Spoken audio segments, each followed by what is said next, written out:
She said it at my daughter's graduation party, right there on the back deck of the house that used to be ours, holding a glass of Chardonnay like she owned the place, which, technically, she still did. You know what your problem is, Harold? She wasn't whispering, she wanted people to hear. You're always going to end up exactly like this, comfortable with mediocre. I carried this family for 23 years and you never even noticed.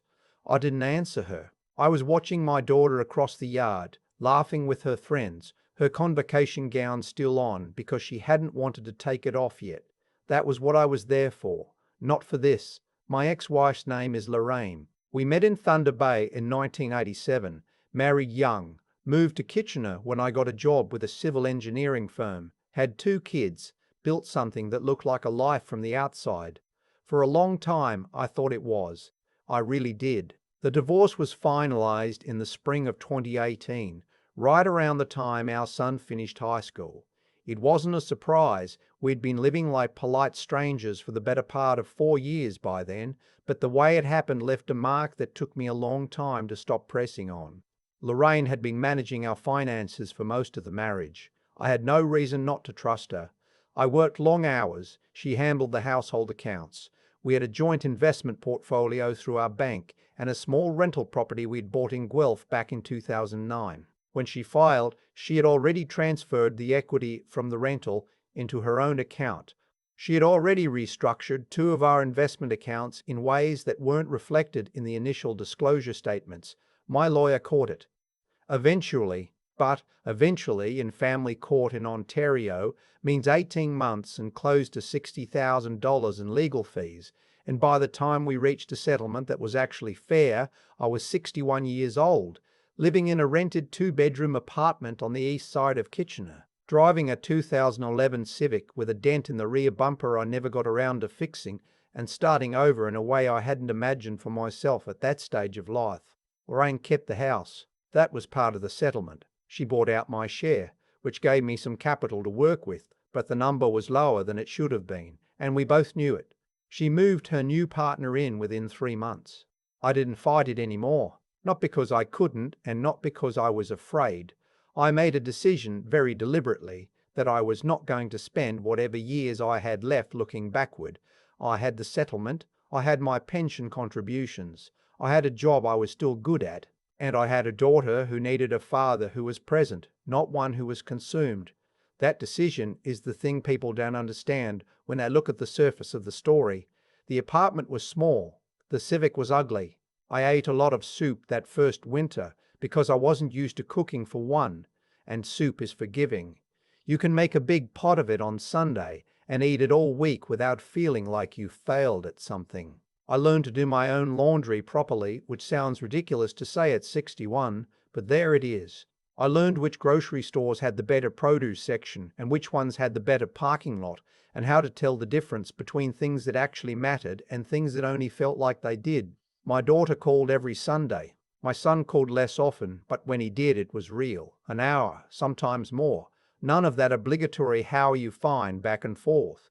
He's a good kid. They're both good people, and whatever credit belongs to the years we spent together as a family, I hold on to that. In the meantime, Lorraine was telling a story. I heard pieces of it through my daughter, who was uncomfortable being the carrier, but didn't always know how to stop it. The story went roughly like this.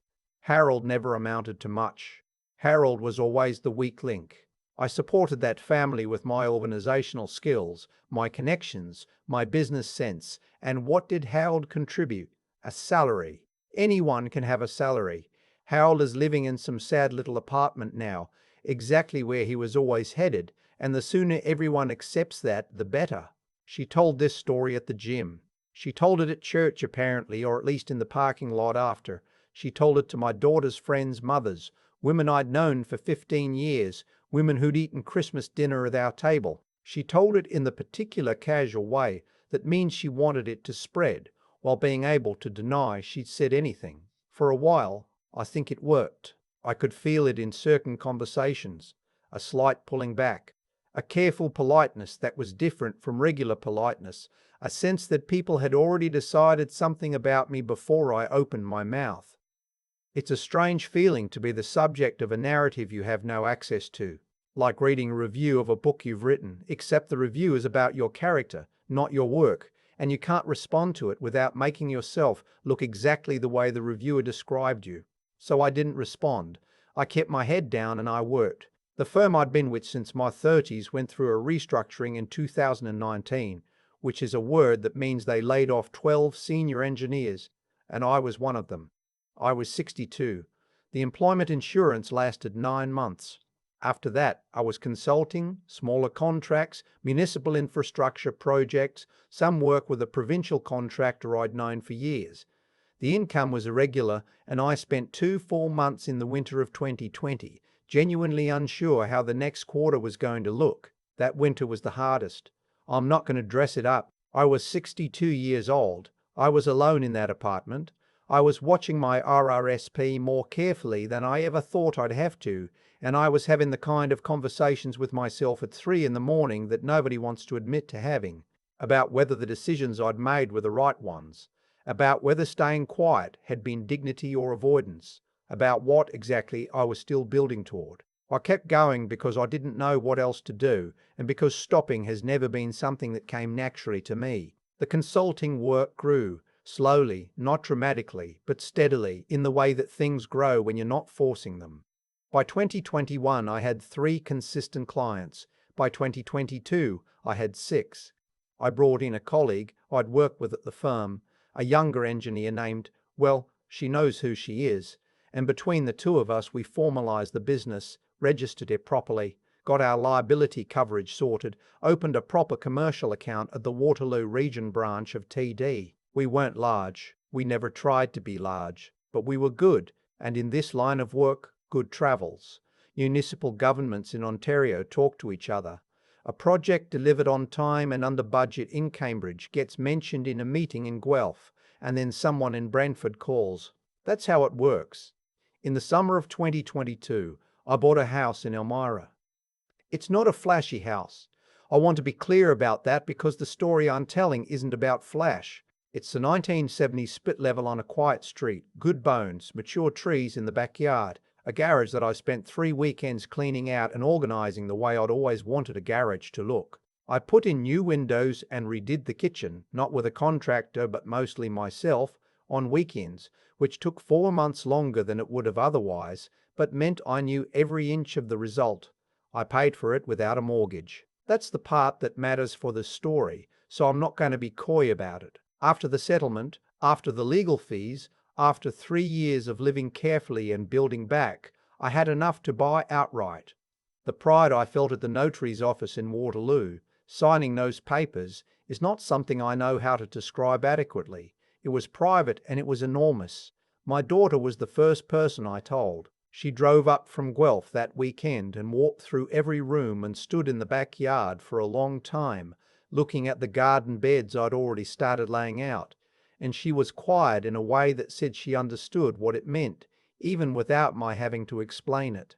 She was the one who suggested the dinner, not a party. She was specific about that. She wanted to come up with her partner and my son and have a proper meal in the actual kitchen of the actual house, with real food, and just sit with it. I cooked. I did a full roast, roasted vegetables, the kind of meal I'd forgotten I knew how to make. We sat at the table I'd had shipped from a shop in Fergus and we talked for 4 hours, and nobody mentioned Lorraine, and it was the best evening I could remember in years. That might have been the end of the story, honestly. It almost was. But my daughter came to me in October, about 6 weeks after the dinner, and told me that her mother had been saying things again, specific things, that I was bitter, that I was isolating, that whatever I was doing up in Elmira was sad and strange and probably a delayed breakdown of some kind. My daughter was 24, and she was tired of being the bridge for information she hadn't asked to carry, and the look on her face when she told me this, not angry, just exhausted, was the thing that finally moved me. I called Lorraine myself. On a Tuesday afternoon in October, I called her on her cell, and she answered on the 3rd ring with that particular flatness she uses when she's surprised and doesn't want to show it. I told her I'd like to have her over for tea. That's exactly what I said. Tea. I said I thought it would be good for the kids if we could find our way to something civil, and that I'd be happy to have her come see where I was living, and that she could say no if she'd prefer. She was quiet for a moment. Then she said she supposed she could do that. She came on a Saturday afternoon in early November, one of those sharp, clear November days in Ontario that looks beautiful through a window, but bites when you're actually in it. The sugar maples along the street had gone bare by then, but the oak at the corner still had its brown leaves, and there was frost on the grass that hadn't melted by noon. I watched her pull into the driveway from the kitchen window. She sat in the car for a moment before she got out. I noticed that. I opened the door before she knocked. She looked at me first, the way you look at someone you're trying to update your mental image of, checking whether things have shifted. Then her eyes moved to the house behind me, the wide front porch I'd repainted in September, the new windows, the oak door I'd sourced from a salvage place in Elmira because I liked the weight of it. She said, "This is yours." Not hello, not how are you, just that. I said yes, come in, and I held the door open. She walked through the front room slowly. She touched the edge of the bookshelf along the wall, not like she was inspecting it, but like she was grounding herself. She looked at the fireplace I'd had cleaned and restored, at the framed photographs on the mantel. Our daughter at her graduation, our son at his last hockey championship 4 years ago, a picture of me and my brother at a lake in Muskoka from 1994 that I'd moved with me everywhere since then. She looked at the kitchen for a long time. It's the room I'm most proud of. Wide oak cabinets, stone counters, a window over the sink that looks out at the back garden. Simple, but exactly right. I'd put the kettle on. I had tea things ready. I'd also put out a plate of the maple shortbread from the bakery in Elmira, because I wasn't trying to make a point with homemade baking. I was just trying to have a normal afternoon. We sat at the kitchen table. The kettle boiled. I poured. For a minute, neither of us said anything. Outside, a blue jay was making noise in the oak tree in the backyard. I'd been watching that bird for weeks. Territorial, loud, beautiful. In the particular way that things are beautiful when they don't care whether you find them so. Lorraine said, "You did well." I didn't say anything back right away. I let it sit there. Then I said, "I did what I needed to do." She nodded slowly, looking down at her tea. I could see her turning something over. I don't know exactly what it was, and I didn't ask. Some recalculations take place in private, and I've learned to respect that in other people because I've needed to do it myself. She said, "The kids are good." I said, "Yes." She said, "You seem," and then she stopped and started again. "You seem settled." I said I was. We talked for about 40 minutes. Not about the marriage, not about the money, not about any of it. We talked about our daughter's new job in Guelph, about our son's plan to do his Red Seal in the spring, about a film one of us had seen recently that led to a conversation about a director we'd both liked in the 90s. It was, by every surface measure, a perfectly ordinary conversation. Two people who once shared a life, drinking tea on a November afternoon. When she got up to leave, she stood at the kitchen doorway for a moment and looked back into the room. She said, "I didn't," and then she stopped again. She took a breath. "I didn't think you'd land here." I understood what she meant. I understood exactly what she meant, and I understood everything that was inside it. I said, "I know." I walked her to the door. She said, "Thank you for the tea." I said, "Of course." The blue jay was still at it somewhere in the backyard as she walked down the porch steps, and I stood in the doorway until her car had backed out of the driveway and turned onto the street. Then I closed the door and I stood in my front room, in my house, in the particular silence of a Saturday afternoon in November when you have nowhere to be and nothing to prove, and I felt something I can only describe as complete, not triumphant, not vindicated, complete. There are things I wish I had done differently in my marriage. I'm not interested in pretending otherwise. There are ways I was absent when I should have been present, conversations I avoided, moments where I chose comfort over honesty. I don't hold Lorraine entirely responsible for where we ended up. I played my part in all of it, but I also know that what she said about me, that I was always going to amount to nothing, that she had carried everything, was not true, and I know that what I spent 5 years building after she said it is not nothing. The business, the house, the garage, organized exactly the way I wanted, the garden beds with the perennials I planted that will come back every spring without my having to do anything. None of that is nothing. My daughter called me that Sunday. She wanted to know how it had gone. I told her it went fine. We had tea. It was civil. Her mother seemed well. She was quiet for a second, and then she said, "Dad, are you actually okay?" I told her I was better than okay. I told her that honestly, without any performance behind it. She said, "Good." That's what I needed to hear. I didn't tell her the rest, not because it was secret, but because she didn't need to carry it. She's 24, she's building her own life, and the details of her father's interior landscape are not hers to hold. I went out to the backyard after we hung up, even though it was cold, and I stood in the garden for a while and looked at what I'd made of it. The beds were bare for winter, the raspberry canes tied back, the last of the kale still standing because kale doesn't much care about frost. The oak at the corner of the fence had finally let go of its leaves, and they were in a pile along the back edge of the yard that I still hadn't got around to raking. I thought about what Lorraine had said.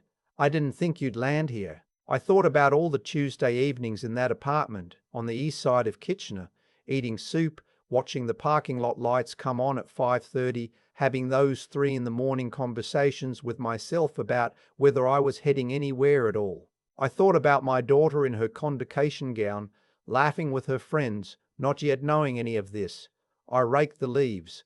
It took about half an hour. The pile at the back of the yard was bigger than I expected, and I bagged 2 4-yard waste bags and left them at the side of the house for pickup.